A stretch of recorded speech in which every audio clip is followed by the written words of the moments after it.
జాతీయవాద జర్నలిజానికి అసలైన వేదిక నేషనలిస్ట్ హబ్ ని సబ్స్క్రైబ్ చేసుకోండి. నోటిఫికేషన్స్ కోసం బెల్ ఐకాన్ పై క్లిక్ చేయండి. స్ట్రెంగ్స్ ఓకే సార్, వీక్నెసెస్ ఉన్నాయా ఏమన్నా? బలహీనతలు ఏంటి? అంటే బలహీనతలు అందామా లేదు తెలియదు కానీ, బట్ అల్టిమేట్గా మనం ఒక యాంగిల్లో చూసామంటే కనుక వ్యక్తి ఫోకస్ అన్నది జనరల్గా మనం సంఘంలో ఎస్పెషల్లీ దాన్ని మనం నిరాకరిస్తాం. మనం మరి వ్యక్తి కూడా ఇంపార్టెంటే, మనం వ్యక్తిని కాదని మనం చెప్పలేం. కానీ వ్యక్తి ఫోకస్ వచ్చినప్పుడు కొంత ఈ ఇబ్బందులు వస్తాయి.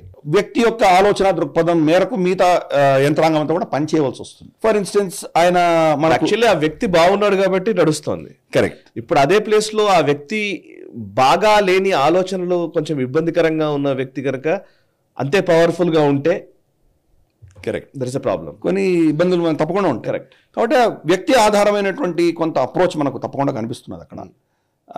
అది కొంత మళ్ళీ సంఘపరంగా అంటే మన కలెక్టివ్ లీడర్షిప్ యాంగిల్లో వెళ్ళగలిగితే కనుక మోసా బాగుంటుందని నేను అనుకుంటున్నాను. ఇప్పుడు వరకైతే ఆ వ్యక్తే ఈ రోజు ఎలక్షన్స్ నడిపిస్తున్నాడు. నిజానికి ఆ వ్యక్తే దేశాన్ని మొత్తం 543 మందికి ఆ వ్యక్తే బేసికల్లీ ఆ వ్యక్తి ఫోటోతోటే నడుస్తుంది ఎలక్షన్. కరెక్ట్. ఈ రోజు మోదీకే ఓటు వేస్తున్నారు, క్యాండిడేట్ తో సంబంధం లేకుండా వేస్తున్నారు. అది ఒక రకంగా పాజిటివే. ఒక రకంగా మీరు చెప్తున్నట్టుగా లాంగ్ రన్ లో ఆలోచించి చూస్తే వేరేజ్ వ్యక్తి కాదు వ్యవస్థ ఇంపార్టెంట్ అనుకున్న యాంగిల్లో చూస్తే మాత్రం అది కొంత వీక్నెస్ కింద మనం భావించాలి. అలాగే మనం గతంలో ఇందిరాగాంధీని అలా మనం ప్రశ్నించేవాళ్ళం. Indira is India, India is Indira అనేవాళ్ళు అప్పుడు వాళ్ళు కాంగ్రెస్ వాళ్ళు. ఇందిరాగాంధీ గారు ఉన్నారు, ఆవిడ చూసే ఓటేసారు. ఇవాళ రాజ్దీప్ సర్దేశాయ్ ట్వీట్ అదే actually. Indira is India, India is Indira అని అప్పట్లో ఇందిరా ఈజ్ ఇండియా అని అప్పుడు అన్నారు కదా. సో అట్లాంటిదే ఏ రోజు కూడా కనబడుతుందా అని చెప్పేసి చిన్నగా మాట్లాడి ట్వీట్. కరెక్ట్. అది బహుశా అది కొంత వీక్నెస్ అనుకోవచ్చా మనకు తెలియదు. వీక్నెస్ అన్నావా లేదు, ఎందుకంటే ఈ దేశంలో రాజభక్తి ఉంది, దేశభక్తి లేదు. కరెక్ట్.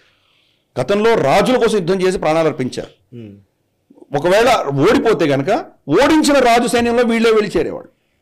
అదే భావజాలం మనం పార్టీల్లో కూడా చూస్తున్నాం. మనం కాంగ్రెస్లో ఉంటేనేమో బీజేపీని బండబుద్ధులు తిడతారు, బీజేపీలో వస్తేనేమో సడన్ గా కాంగ్రెస్ని తిడతారు, బీజేపీ మోదీని పోడేస్తారు.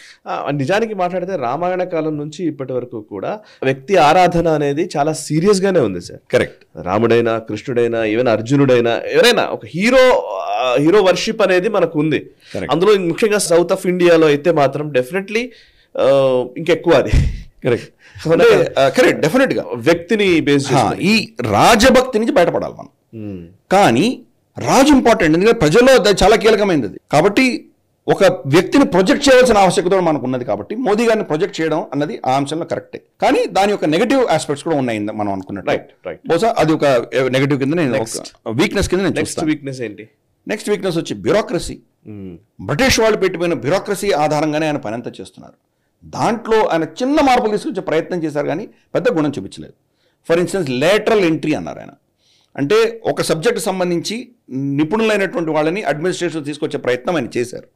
కానీ అది విస్తృతంగా తీసుకువెళ్ళలేదు. ఒక ఐఏఎస్ ఆఫీసర్ ఉంటాడు, అతను బహుశా బీటెక్ సివిల్ ఇంజనీరింగ్ చేసుంటాడు. అతన్ని తీసుకువెళ్ళి మీరు ఏదో ఎండోమెంట్స్ డిపార్ట్మెంట్లో వేస్తారు, లేదా అతన్ని తీసుకువెళ్ళి మీరు ఏదో వాటర్ వర్క్స్లో వేస్తారు, లేదా అతన్ని తీసుకువెళ్ళి మీరు సివిల్ అడ్మినిస్ట్రేషన్లో వేస్తారు. ఎలా చేస్తాడు అతను? అతనికి ఎక్స్పర్ట్ కాదు కదా. సో ఎక్స్పర్ట్స్ని కొంత పెట్టవలసిన ఆవశ్యకత ఉన్నది. మనకు అడ్మినిస్ట్రేటివ్ చేంజెస్ చేయవలసి వచ్చింది, చేయవలసిన అవసరం ఉంది. ఈరోజు ఇప్పుడు కూడా చూస్తే కనుక మన హైయెస్ట్ అడ్మినిస్ట్రేటివ్ ఆఫీసర్ డిస్ట్రిక్ట్లో ఎవరు? Collector and district magistrate. అవును. కలెక్టర్ అనేది ఎవరికి ఇప్పుడు ఎవరు కలెక్ట్ చేయట్లేదు కదా. గతంలో బ్రిటిష్ ప్రభుత్వం ఉన్నప్పుడు కలెక్ట్ చేసేవాళ్ళు. మార్పు రాలేదు కదా. అది బ్యూరోక్రసీ ఆధారంగానే మనం ఈరోజు అంతా ఎక్కువ ఆధారపడి ఉన్నాం. దాని బ్యూరోక్రసీని కొంత తగ్గించవలసిన ఆవశ్యకత ఉన్నది. అది ఆయన దాన్ని స్ట్రెంత్గా వాడుకుంటున్నారు కానీ బట్ బహుశా అది వీక్నెస్ కింద నేను భావిస్తాను. నేను బ్యూరోక్రసీని కొంచెం తగ్గించి పొలిటికల్ యాంగిల్ తీసుకుని ఆయన క్యాబినెట్లో కూడా చూస్తే చాలా మంది బ్యూరోక్రాట్స్ ఉన్నారు. ఓకే. జయశంకర్ గారు కావచ్చు, హర్దీప్ సింగ్ పూరి కావచ్చు, చాలా మంది ఉన్నారు. ఓకే. సో బహుశా పొలిటీషియన్స్కి పెద్దపీట వేసి కొంత బ్యూరోక్రసీ తగ్గిస్తే బాగుంటుందని నా ఉద్దేశం. నెక్స్ట్ తర్వాత చాలామంది సిద్ధాంతాన్ని నమ్మాలనేటువంటి వాళ్ళు, సిద్ధాంతం మీద పెద్ద అవగాహన లేనటువంటి వాళ్ళు, సిద్ధాంతానికి వ్యతిరేకంగా ఉన్నటువంటి వాళ్ళు కూడా బీజేపీలో చాలామంది చేరడంతో కొంత మధ్యగా పలచనైందని మనం అనుకోవాలి. సరే, హేమంత్ బిశ్వ శర్మ లాంటి వాళ్ళు బహుశా వాళ్ళు కొంత మనం ఏమంటారు స్టడీ చేశారు, కొంత ఇంక ఎక్స్ట్రీమ్కి వెళ్ళడం చూసాం మనం. కొంతమంది అలా లేరు. ఫర్ ఇన్స్టెన్స్ వాళ్ళ మీద కొన్ని గోటాలో ఉన్నటువంటి వాళ్ళు రావడం వచ్చింది, తీసుకున్నారు. మనం కొంతమంది తీసుకోవడం జరిగింది. అది స్ట్రాటజీగా తీసుకున్నాం, అదే అబద్ధం తప్పు చేయలేదు. కొన్ని పెద్ద కార్యక్రమాలు చేయడానికి కోసం బహుశా చిన్న చిన్న అడ్జస్ట్మెంట్స్ చేసుకోక తప్పదు. కాబట్టి అటువంటివి కొన్ని అడ్జస్ట్మెంట్ తప్పదు కానట్లేదు. కానీ వీళ్ళు తీసుకున్నటువంటి వ్యక్తులు కొంత షేడీ క్యారెక్టర్స్ అనేది చాలామంది వచ్చారు. వాళ్ళు బహుశా కొన్ని ఘోటాలలో ఉన్నటువంటి వాళ్ళు, లేదా వాళ్ళ మీద ఏదో కేసులు నడుస్తున్నటువంటి వాళ్ళు ఉన్నారు. అలాగే సిద్ధాంతపరంగా బీజేపీని ఆర్ఎస్ఎస్ని వ్యతిరేకించినటువంటి వాళ్ళు చాలామంది వచ్చారు. సో వాళ్ళ వల్ల కొద్దిగా మధ్య పలచనైందని అనుకోవాలి. ఎందుకంటే కొంత కేడర్ కొంత అసంతోషం అన్నది వాళ్ళకు మనకు కనిపిస్తున్నది. సరే, ఒక పార్టీ ఎక్స్పాండ్ అవుతున్నప్పుడు కొంతమంది తీసుకోక తప్పదు.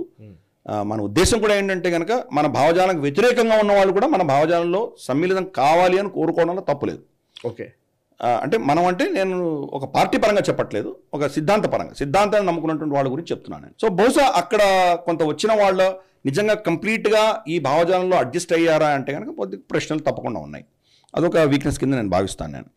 అలాగే మనకు రిఫార్మ్స్ ఆయన తీసుకొచ్చిన తర్వాత ఇక్కడ ఉన్నటువంటి ఎకో సిస్టమ్ దానికి వ్యతిరేకంగా పనిచేస్తుంటే దానిని బహుశా హ్యాండిల్ చేయలేనటువంటి పరిస్థితి చూసాం మనం ల్యాండ్ రిఫార్మ్స్ కావచ్చు, ఫార్మ్ రిఫార్మ్స్ కావచ్చు, సిఏఏ కావచ్చు, ఇటువంటివన్నీ కూడా ఎప్పుడైతే విస్తృతంగా దాన్ని ఒక విధమైనటువంటి రైట్స్ తర్వాత మనకు అజిటేషన్ రూపేణ పెద్ద విచ్ఛిన్నకరమైన శక్తులు దాన్ని తీసుకొచ్చాయి ముందుకి, దానిని బహుశా హ్యాండిల్ చేయవలసిన దాంట్లో కొంత వీక్నెస్లు మనకు తప్పకుండా కనిపించాయి.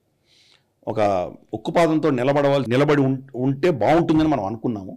బహుశా ఆ అంశంలో కొంత వీక్నెస్ నాకు కనిపించింది. ఓకే ఇందాక మనం చర్చించాం కదా, టూ డెమోక్రాటిక్. ఆయన నిజంగా ఎన్నో రాష్ట్రాల్లో ఎప్పుడో ఆయన ప్రెసిడెంట్ రూల్ ఇంపోజ్ చేయవలసింది, అది చేయలేదు ఆయన. West Bengal typical example. అటువంటివి ఎన్నో రాష్ట్రాల్లో ఆయన చేయలేదు. ఆర్టికల్ 356ని అందరికంటే తక్కువ వాడినటువంటి ప్రధానిగా ఆయన మిగిలిపోతున్నారు. ఒక విధంగా డెమోక్రసీని బలపరిచినటువంటి వ్యక్తే, కాదనట్లేదు. కానీ సమాజానికి నష్టం చేకూరుస్తున్నటువంటి నేతృత్వం ఉన్నప్పుడు కఠినంగా చర్యలు తీసుకోవాల్సిన బాధ్యత కూడా ఉన్నది. అది బహుశా కొన్ని అంశాల్లో డెమోక్రసీ ఉండవలసిన డెమోక్రసీ కంటే ఎక్కువ డెమోక్రసీ ఉందేమో అని ఒక అభిప్రాయం. రైట్.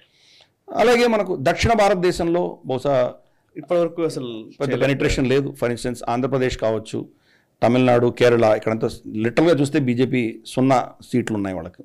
సో సరే, ఇప్పుడు అన్నామలై గెలుస్తారా ఏంటి, వచ్చే ఎన్నికలు తెలుస్తాయి. కానీ కర్ణాటకలో యడియూరప్ప గారిని తీసేస్తే కనుక లిటరల్గా మనకు దక్షిణాదిన పెద్దగా పెనిట్రేషన్ లేకపోవడం అనేది ఒక వీక్నెస్ కింద భావించాలి మనం.